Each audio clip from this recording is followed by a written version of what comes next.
মুরগি বিষ্ঠা বা লিটার ব্যবহারের সুবিধা এবং অসুবিধা। আসসালামু আলাইকুম, আদাব, নমস্কার। এই চ্যানেল অ্যাগ্রোন ফিশারিজে আপনাদের সবাইকে স্বাগতম। মাছ চাষের যে কোনো ধরনের পরামর্শমূলক ভিডিও পেতে আমাদের চ্যানেলটিকে সাবস্ক্রাইব করুন এবং বেল আইকনটি বাজিয়ে আমাদের পাশেই থাকুন। আজকে আমরা আলোচনা করব মাছ চাষে হাঁস মুরগির বিষ্ঠা বা লিটার ব্যবহারের সুবিধা এবং অসুবিধা। প্রথমে আসি, লিটার অনেকেই ব্যবহার করে থাকেন হাঁস মুরগির বিষ্ঠা হিসেবে। এটা অনেকে ব্যবহার করেন। এটা ব্যবহার করার জন্য কিছু সুবিধা রয়েছে এবং কিছু অসুবিধাও রয়েছে, তবে সুবিধার থেকে অসুবিধার পরিমাণটাই অনেক বেশি। তো প্রথমে বলে দিই, এটা মাছের কোনো খাবার না, অর্থাৎ এই হাঁস মুরগির বিষ্ঠা বা লিটার এটা মাছের কোনো ধরনের কোনো খাবার না। এটাকে মাছের প্রধান খাবার হচ্ছে প্রাকৃতিক খাদ্য, অর্থাৎ পুকুরে যে ফাইটোপ্লাঙ্কটন এবং জুওপ্লাঙ্কটনের উৎপাদন হয় সেটা হচ্ছে মূলত মাছের প্রধান খাদ্য। বা দ্বিতীয় খাদ্য হিসেবে আপনি এর সাথে সম্পূরক খাদ্য বা হাতে বানানো খাদ্য অথবা বাজারে যে ফিডগুলো পাওয়া যায় সেই ফিডগুলো আপনি এর সাথে ব্যবহার করতে পারেন। এখন আসি লিটার বা হাঁস মুরগির বিষ্ঠা ব্যবহারের কিছু সুবিধা নিয়ে।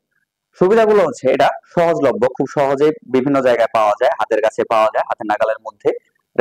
বাজার মূল্য অনেক কম, দাম তেমন একটা বেশি না, খুব অল্প দামের মধ্যে এটাকে ক্রয় করা যায় এবং এটা খাওয়ালে মাছের গ্রোথ কিছুদিনের জন্য ভালো পাওয়া যায়। এগুলো হচ্ছে লিটার ব্যবহারের কিছু সুবিধা। এবং অসুবিধাগুলো কি কি হয়েছে? প্রথম অসুবিধা হচ্ছে এটা পুকুরের পরিবেশ একদম মাছ চাষের অনুপযোগী করে তোলে, অর্থাৎ পুকুরের পরিবেশটাকে একদমই নষ্ট করে ফেলে। কারণ হচ্ছে এই হাঁস মুরগির বিষ্ঠার ভিতরে বিভিন্ন ধরনের রোগ জীবাণু থাকে, বিভিন্ন ধরনের মাইক্রো অর্গানিজমস গুলো থাকে, ভাইরাস ব্যাকটেরিয়া থাকতে পারে, অ্যান্টিবায়োটিক থাকে, এগুলো পুকুরের পরিবেশটাকে একদমই নষ্ট করে ফেলে। এটা ব্যবহারের ফলে পুকুরের অক্সিজেনের পরিমাণ একদমই কমে যায়, যার ফলে পুকুরে অনেক ধরনের সমস্যা দেখা দেয় এবং এর অক্সিজেন পরিমাণ কমানোর সাথে সাথে পুকুরে গ্যাসের প্রচুর পরিমাণে বৃদ্ধি করে ফেলে। অর্থাৎ এই হাঁস মুরগির বিষ্ঠার মধ্যে অনেক ধরনের বিষাক্ত গ্যাস থাকে, যেমন হচ্ছে অ্যামোনিয়া, মিথেন, এমনকি সালফাইড গ্যাসও থাকতে পারে। এই গ্যাসগুলো পুকুরের পরিবেশটাকে একদমই নষ্ট করে ফেলে, যার কারণে পুকুরে মাছ চাষের অনুপযোগী হয়ে ওঠে এবং পুকুরে গ্যাসের পরিমাণ অনেক বেড়ে যাওয়ার ফলে মাছগুলো মারা যেতে পারে। পুকুরে অক্সিজেনের পরিমাণ খুবই পরিমাণে কমিয়ে দেয় মাঝে মধ্যে, যার কারণে আপনার বাইরে থেকে অক্সিজেন সাপ্লাই দেওয়ার প্রয়োজন পড়ে বা আপনার বাইরে থেকে অক্সিজেন ট্যাবলেট দেওয়ার প্রয়োজন পড়ে। মাছে গুণগত মান একদমই নষ্ট করে ফেলে। মাছের বিভিন্ন ধরনের গন্ধ পাওয়া যায়, অর্থাৎ মাছের বাইরে থেকেও গন্ধ পাওয়া যায় এবং মাছের ভিতরেও প্রচুর পরিমাণে গন্ধের সৃষ্টি হয়, যার কারণে ক্রেতা এবং যারা হচ্ছে পাইকারি বিক্রেতা তাদের এই মাছ আর কিনতে চায় না। বাজারে যদি আপনি একবার বিক্রি করেন, পরবর্তীতে এই মাছ আপনার কাছ থেকে আর কেউ নিতে চাইবে না, যার কারণে আপনি মাছের দামও তেমন একটা পাবেন না, যার কারণে আপনি মাছ চাষে অনেক লসের সম্মুখীন হবেন।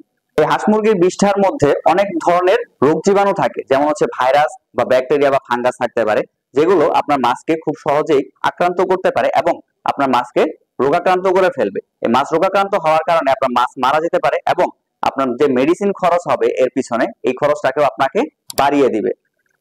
এটা কোনো স্থায়ী সমাধান হিসেবে খাওয়ানো হয় না। এটা খাওয়ানোর ফলে আপনার লাভের থেকে লসের পরিমাণটাই অনেক বেশি হয়ে থাকে।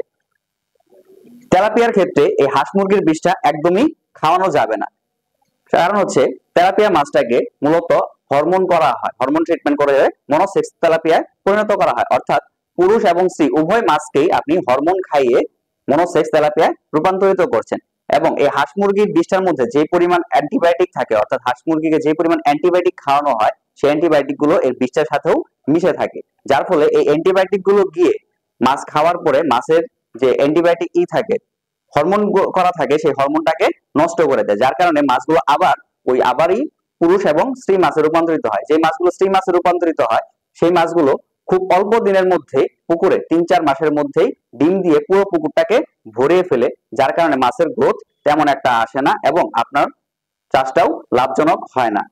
এই হচ্ছে হাঁস মুরগি বিষ্ঠা বা লিটার ব্যবহারের সুবিধা এবং অসুবিধা।